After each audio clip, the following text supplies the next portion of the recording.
Hi, everyone. Thank you for joining us. My name is Sarah Dereza. I'm an associate professor of education at Washington College and a member of the Belize River East Archaeology Project. I'm joined tonight by my colleague, Tony Berdal, who's a doctoral candidate in applied anthropology at Texas State University and a member of the Belize Valley Archaeological Reconnaissance Project. You're joining us for our paper, Do You Guys Have Any Belizean Archaeologists There? A Data-Informed Argument for Advancing Archaeology Education in Belize. This presentation aims to advance the ongoing national conversation about cultural heritage education for young people. Our hope is to build an argument for the establishment of formal archaeological curriculum standards that connect to and strengthen national policy initiatives and ongoing work in the field of public archaeology in Belize. Using feedback collected from about 90 7 to 25-year-old Belizean students, we will offer the beginning of a data-informed argument for establishing standard learning objectives aimed at strengthening Belizean youth's understanding, knowledge, and interest in archaeological research as a cultural heritage practice. We argue that this work will both increase Belizean access to archaeological research and reinforce the need for public engagement by archaeological projects working in Belize. Focus on cultural heritage is an essential component of many ongoing efforts. NGOs like HENBI, international archaeological projects, and government-sponsored initiatives consistently highlight the importance of better understanding the past for students in the present. For our purposes, we'll briefly highlight two related national initiatives that illustrate these commitments: the Belize National Cultural Policy Guidelines and the Belizean Studies Curriculum. The Belize National Cultural Policy Guidelines, authored by the Institute of Social and Cultural Research in 2016, establish a framework for protecting and sharing the cultural history of Belize. The guidelines assert that Belizeans have a right to holistic, formal, and informal education, including arts and culture. They describe the need to ensure full integration of the teaching of national heritage, culture, and the arts at all educational institutions. And finally, and most importantly for us, they specifically call for the development of curriculum resources and educator training that promote the teaching of Belizean history at all and every level of instruction.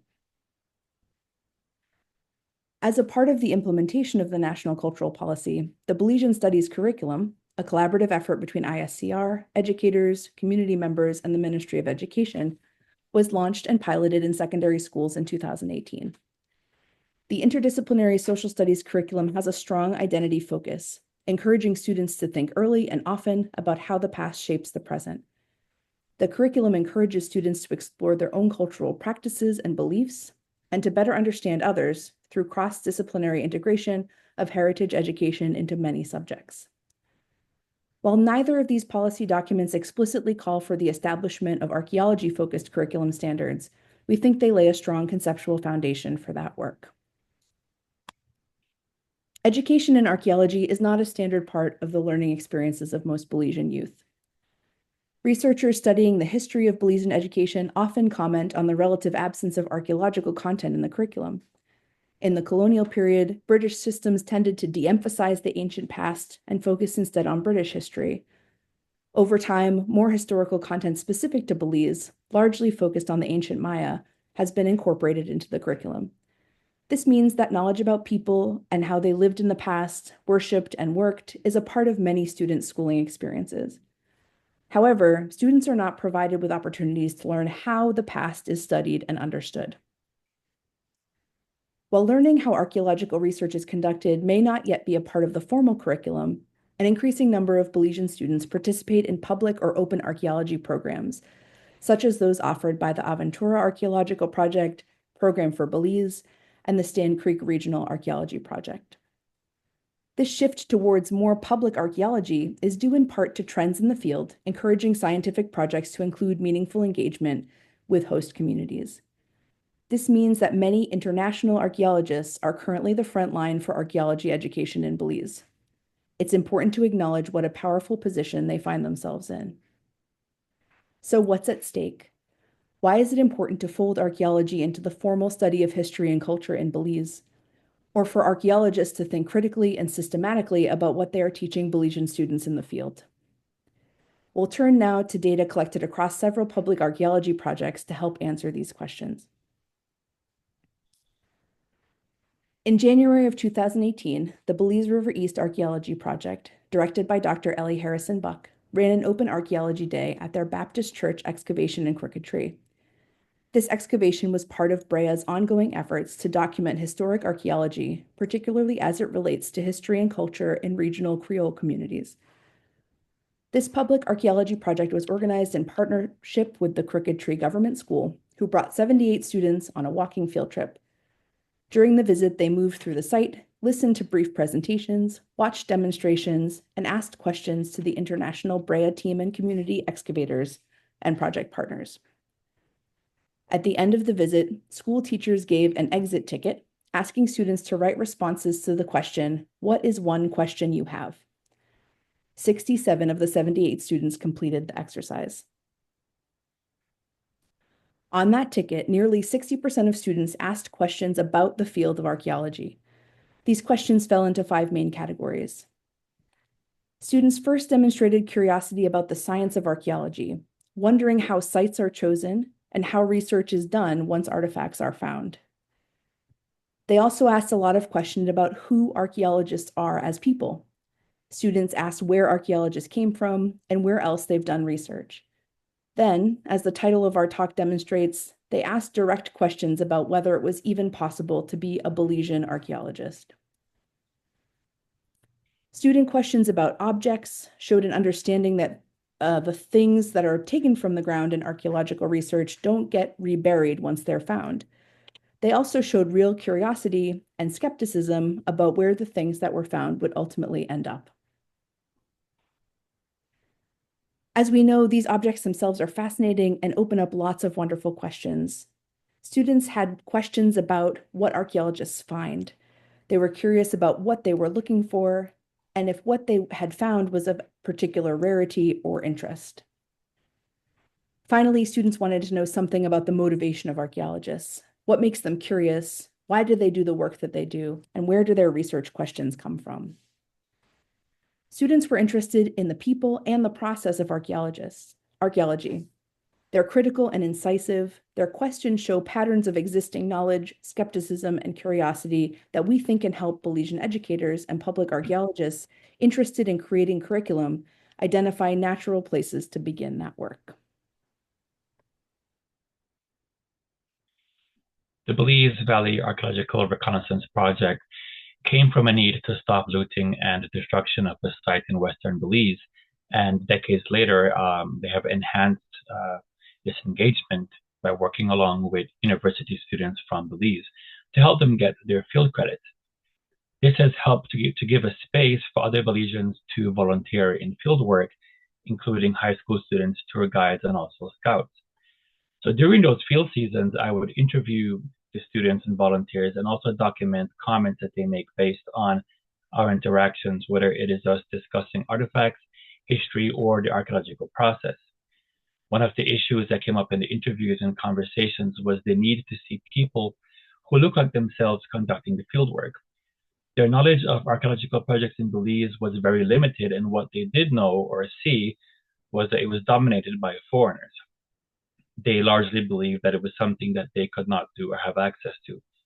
And they also felt that some of the tour guides who would come to the sites we work at would ignore them and head towards groups of students who were foreign. And this made them feel, to quote one young lady, invisible.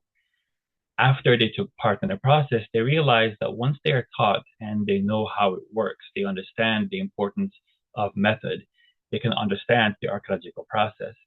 This also helps them to begin to think of what they're excavating and to see if they can tell what it was used for and also what was happening in that location. Next. What seems to be lacking in Belizean education is just what archaeology is and does, and leaving knowledge of archaeology and its discoveries on a very superficial level. Some of the students wanted to know more than just what temples were or what the names of the sites meant. They recall going on field trips to archaeological reserves in the past, but not really learning much before them, or even before or after the trip. One of the frequent questions that I was asked is, how do you know any of this? How do you know where to dig? How do you know this was here? So when you take part in excavations, it doesn't only help the young Belizeans to understand the process of archaeology, but also the rationale behind the choices made by archaeologists. Still, most of them were curious about where we were digging, what happened there, and what we can learn. They wanted to know how these cities were constructed, where the ancient Maya got certain items from, including things like jade and obsidian, especially since Belize does not have a natural source of these things. What they were lacking in their education was any narrative that talks about the lives of the ancient Maya. It became evident from our discussions that they believe archaeologists are responsible for helping to educate the public in what they do and what they discover, but also found the language and the method of education used to be very difficult to understand. Next.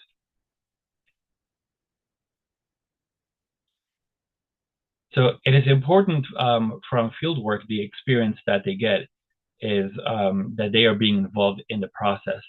So during fieldwork, we would have discussions as we make discoveries, whether it is a wall or a floor, an obsidian blade, a spindle whorl, or a knife. And this result helped them to create a deeper connection to the ancient past and closing that disconnect or that belief that the ancient Maya were radically different from who we are today.